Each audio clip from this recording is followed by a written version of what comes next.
Hey guys, last night I went to the movie theaters and saw two movies in a packed movie theater. I mean, I'm not joking. The parking lot for the movie theater was fucking full. The last time I saw it this full was probably like uh, really late screening of like the second Hunger Games movie, and they're like, "What the fuck? Like, why is it this packed? Like, it was insane. Like, there was just like a whole shitload of people uh, standing in line outside the door of the movie theater. It was pretty insane. It was kind of almost reminiscent of like when I went to the midnight screening Dark Knight Rises. Although that was extreme, there was like a line around the fucking building just to see. I'm not joking. When I saw Dark Knight Rises, that was like, yeah. But it was like, holy shit, like, should I have bought advance tickets, like, ahead of time? But, surprisingly, the less packed movie I went to first, which was The Wedding Ringer, even though it was a pretty packed house, it was The Wedding Ringer, like I said. Wedding Ringer going in, I kind of wasn't, I was vaguely interested in it. It didn't look that, I mean, it didn't look bad or anything about it. It didn't look like trailers didn't look that bad. It just didn't really catch my interest. But I did like Kevin Hart, and I like to support anything he does up to this point. I've liked most of his movies other than like Ride Along. I never saw Think of Like a Man too, or Think Like a Man. I don't have no time for that shit. But I like Kevin Hart. I think he's a pretty damn good comedian. Although he's getting to that point where he's starting to get on everybody's nerves because he's at every fucking thing now. Him and Melissa McCarthy, which I'll be talking about those two a little bit more later on. But this movie hasn't been getting very good reviews. Usually in the month of January, there isn't really well received movies. But I was like, it could be alright. I was like, it doesn't look that bad, and you know what? It wasn't. I thought it was actually a pretty decent comedy. I liked it. I laughed a lot more than I did in a lot of comedies I've seen over the last couple months. Like fucking Jesus Christ, the last couple months I've had stuff like Dumb and Dumber 2, so that should tell you why. I even laughed at this more than like I laughed in like probably Horrible Bosses 2. I did laugh a lot in that. But I mean, yeah, but still, anyways. Like I said, I like this movie. I thought Kevin Hart was. I like Kevin Hart. He definitely, was one of the best things about this movie. His bromance with Josh Gad is pretty fun. I like it's adorable. They have really good chemistry together. I think they work well off one another. You could believe that these two would be best friends and stuff like that. And of course, it's predictable where it goes and stuff. Although there was a couple things that I didn't see coming, but anyways, but I liked their little bromance. I thought it was cute. I'm not a huge fan of Josh Gad, and I thought he was good in this. All right. I mean, really, the only reason he's the lead in this movie is because the success of stuff like Frozen. And he's not. I never really had a problem with him, but I've never been a huge fan of his. Like I've been at least like Kevin Hart. But this movie's generally pretty damn funny. Like there's some pretty damn funny moments. I like some of the scenes of the final payoff to the wedding is pretty goddamn funny. Honestly, that's probably one of the best parts of the whole fucking movie. I like that this movie, the girlfriend in this movie is pretty fucking like a nasty person, and even I was like, this bitch, she's like a fucking total bitch. I was worried that this movie was just gonna never address the fact that she's such a fucking bitch, but it does. I kind of give props to that, and she kind of gets her comeuppance at the end. I kind of like that, because you kind of from the trailers you think it's just about a guy who just can't get a best man and that's it, and he's having trouble during a wedding. But it's more of like it's a romantic comedy, but has the problem of a guy can't. Like it reminded me of like this movie is like a combination of I Love You Man and Wedding Crashers. Yeah, I'm not joking there. It's like it reminded me a lot of those two movies. Definitely stole a lot of stuff from it, but a lot of the good stuff at least. I liked this movie. I thought it was fun. There's a problem I have with this movie is that, I mean, the main plot for this movie is like, I kind of compared it to white people problems. It is. It's who really has that much of a. Why is this such a dilemma that he has some, like, why is this causing him so much stress that he doesn't have a best man? I mean, really? I mean, that just seems like a white people problem. Like, I'm not joking. It seems like, even though Kevin Hart does be best man for black people, so but it's still, it seems like a white people problem. It does. Really, like, I was having trouble, like, kind of getting around the idea that, like, he's really having trouble telling his future wife about this. Like, what's the problem in just telling her you don't have a best man? Get a pair of fucking balls, Jesus Christ. I kind of like, but they kind of redeemed that a little bit at the end, like with the girlfriend, when you realize that she's a fucking total bitch.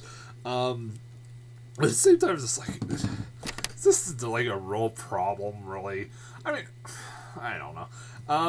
Also, this movie does kind of, it goes into a little bit of raunchy comedy, including a dog and peanut butter, particularly at a bachelor party, that really just kind of felt like it came out of nowhere. Like, this movie didn't need the raunchy comedy, like, element of it. It would have been fine. And it just felt like a cheap knockoff of, like, something you see in American Pie. And it kind of just felt out of place.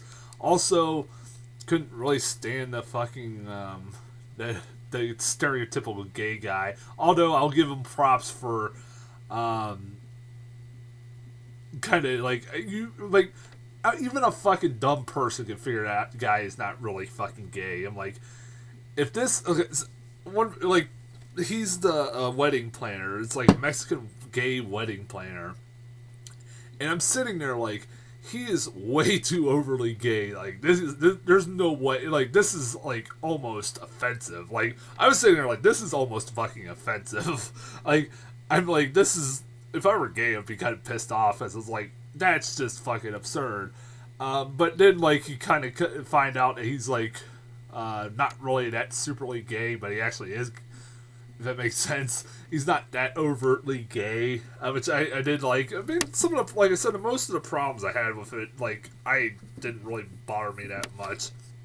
But this movie was funny. I like, at the end of the day, it's one of those horror movies that I can't, it's been a day since I've seen it, so I can't really remember much about it. But I thought it was funny. It worked for me. It was way better than it had any right to be. It was the crowd I was with pretty much liked the damn movie, and I laughed at a lot of stuff that they laughed at too. Even though there was some stuff I'm like, really, that's not really that funny. But I'm thinking there's something else that bugged the hell out of me, but I can't think off the top of my head. Sorry, give me 1 second. I gotta get my phone. But anyways, as far as trailers, I got a few new trailers. There's some I want to talk about here. There's some pretty goddamn funny ones here. Not like supposed to be funny, but unintentionally funny ones.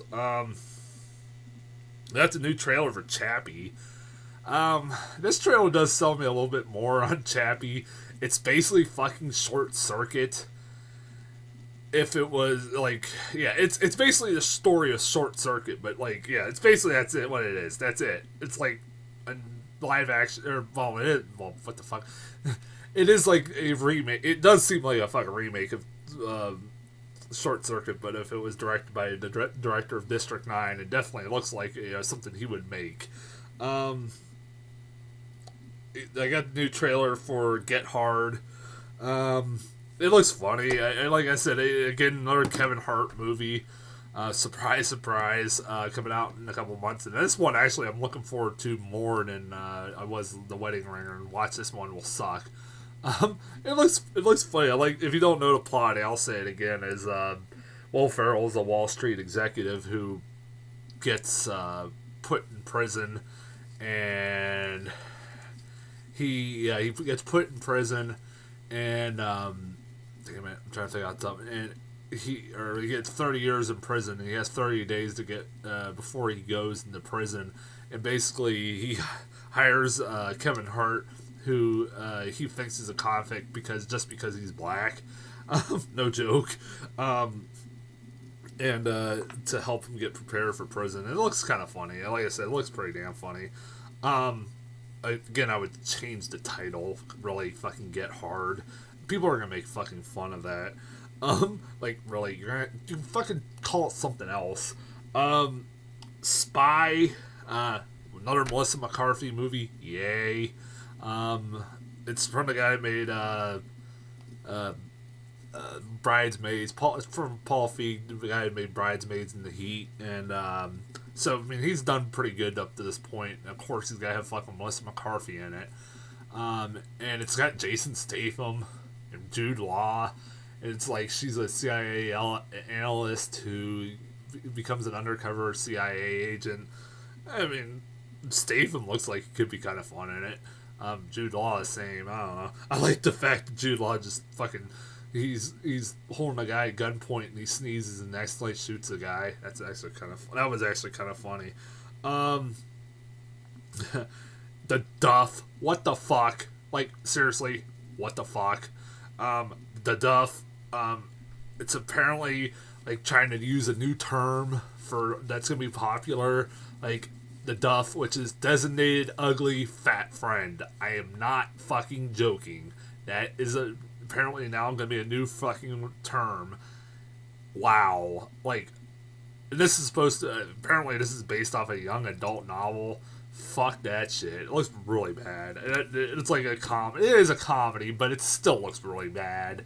Like, God, that fucking designated ugly fat friend. Fuck that shit.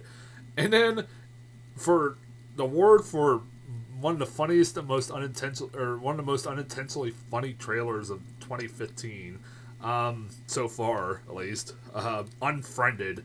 I actually had this trailer. I saw this trailer online a couple days ago, and I saw this in theaters. I was laughing my ass off in this trailer. So it's basically, you don't know plot. It's a found footage movie using Skype. Yeah.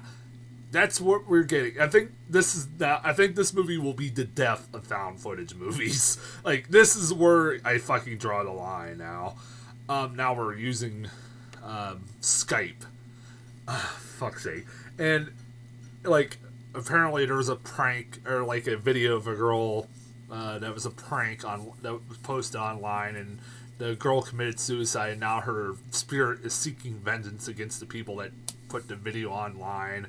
It looks stupid, and they're all Skyping each other. Fucking goddamn it looks so stupid. You know, just turn off your fucking computer. I'm just saying. I don't know. Fuck this movie. It looks so stupid. That was really. I was laughing, audibly laughing in the theater. I haven't laughed that hard at a horror trailer since Devil's Due. So there you go. And I did like Devil's Due, but still, I mean, this movie looks stupid as fuck. I think they've fucking officially ran out of ideas on found footage horror movies. So that's it for trailers. I'll be back with my second review here in a couple minutes.